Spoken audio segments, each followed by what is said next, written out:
Spain का visa आप Pakistani passport पर किस तरीके से हासिल कर सकते हैं? क्या फ्रेश पासपोर्ट पर स्पेन का वीज़ा अप्लाई करना चाहिए या नहीं? अस्सलामुअलैकुम, welcome to my YouTube channel visa culture and vlogs. Visa culture and vlog साथ मैं हूं आपका दोस्त ज़ीशान सदीक।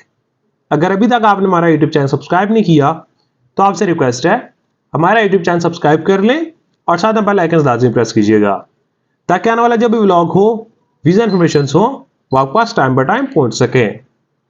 आज के व्लॉग में हम बात करेंगे स्पेन विजिट वीज़ा के बारे में कि स्पेन का वीज़ा आप पाकिस्तानी पासपोर्ट पर किस तरीके से हासिल कर सकते हैं, क्या फ्रेश पासपोर्ट पर स्पेन का वीज़ा अप्लाई करना चाहिए या नहीं।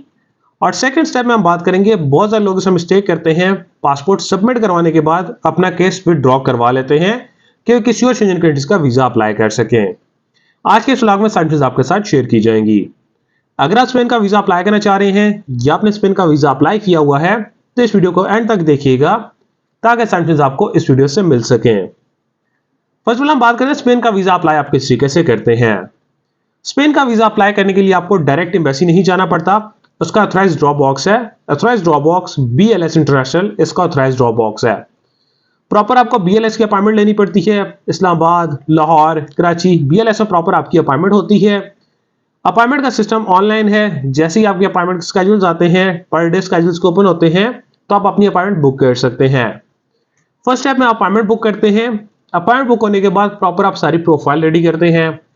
प्रोफाइल रेडी करने के लिए सारे वही नॉर्मल डॉक्यूमेंट्स हैं शेंजन कंट्रीज वाले। कोई डॉक्यूमेंट्स आपको टेस्ट नहीं करवाने पड़ते, कोई डॉक्यूमेंट्स आपको एक्स्ट्रा नहीं चाहिए होते, आपको इन्विटेशन लेटर नहीं चाहिए होता, तो आप नॉर्मल डॉक्यूमेंट्स की बेस पर स्पेन का वीजा अप्लाई कर सकते हैं। डॉक्यूमेंट्स में आपको आइडेंटिटी डॉक्यूमेंट्स आते हैं, आपके सोर्स ऑफ इनकम आते हैं, passport, ID card, pictures, FRC। अगर आप मैरिड हो अपना MRC यानी का नामा साथ आप अटैच करते हैं। देन आपके सोर्स ऑफ इनकम में अगर आप जॉब करते हैं तो आपको जॉब के डॉक्यूमेंट्स प्रोवाइड करने पड़ते हैं। अगर आप बिजनेस करते हैं तो आपको बिजनेस के डॉक्यूमेंट्स प्रोवाइड करने पड़ते हैं और लास्ट 6 मंथ की स्टेटमेंट आती है।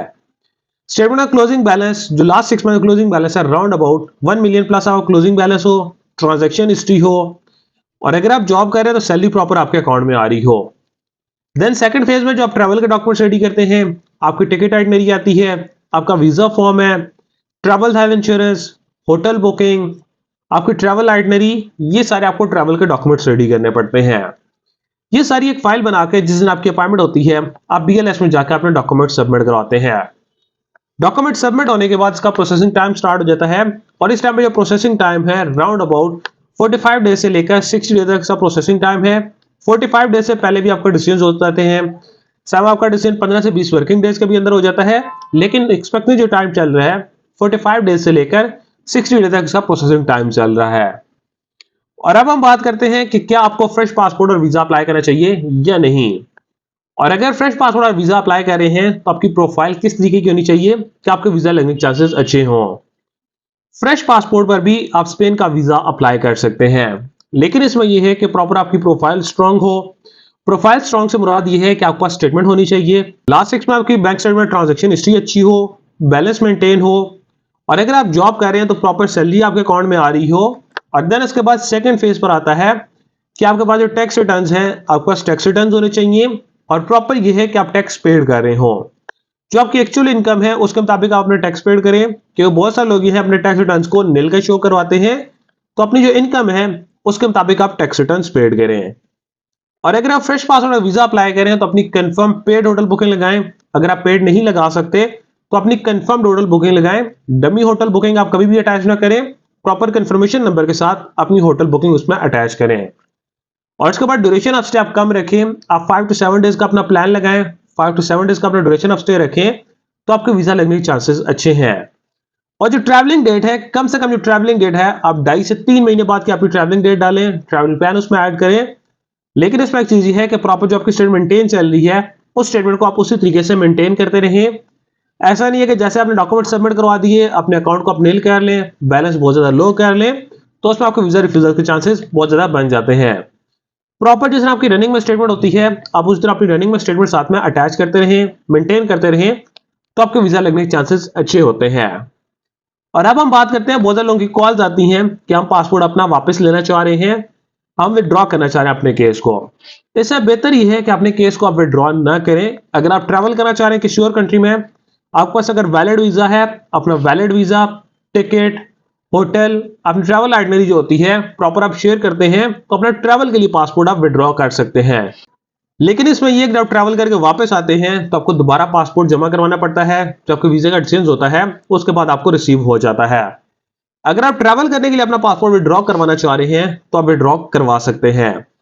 अगर आप वैसे ओवरऑल अपना केस विड्रॉ करवा के आप किसी दूसरे शेंजन कंट्रीज में वीजा अप्लाई करना चाह रहे हैं तो इस तरीके से आप बिल्कुल भी ना करें। इसमें ये है कि अगर आप अपना पासपोर्ट वापस ले रहे हैं तो आप जस्ट ट्रैवल के लिए वापस लें, अपने केस को विड्रॉ ना करें। क्योंकि आपने डॉक्यूमेंट्स अटैच किए हैं, अपनी स्टेटमेंट अटैच की हुई है, प्रोसेसिंग टाइम थोड़ा सा ज्यादा चल जाता है। कई दफा आपके डॉक्यूमेंट्स की वेरिफिकेशन नहीं होती तो आपका प्रोसेसिंग टाइम थोड़ा सा ज्यादा हो जाता है। तो इसी वजह से एक चीज ये है कि अपनी ट्रैवलिंग डेट कम से कम 2.5 से 3 महीने बाद की ट्रैवलिंग डेट ऐड करें तो आपको वीजा लगने के चांसेस अच्छे होते हैं। अगर आप ट्रैवल करना चाह रहे हैं, ट्रैवल के लिए आप पासपोर्ट विड्रॉ कर लें। अगर ओवरऑल आप ट्रैवल नहीं करना चाह रहे तो अपने केस को विड्रॉ ना करें। तो इस प्रोसेस को फॉलो करके आप स्पेन का वीजा पाकिस्तानी पासपोर्ट पर हासिल कर सकते हैं। अगर आप स्पेन या किसी भी कंट्री का वीजा अप्लाई करना चाह रहे हैं या आपको इन्फॉर्मेशन चाहिए तो स्क्रीन पर दिए कॉन्टैक्ट नंबर पर आप हमारे साथ रब्ता कर सकते हैं। अदरवाइज आप हमारे ऑफिस विजिट कर सकते हैं।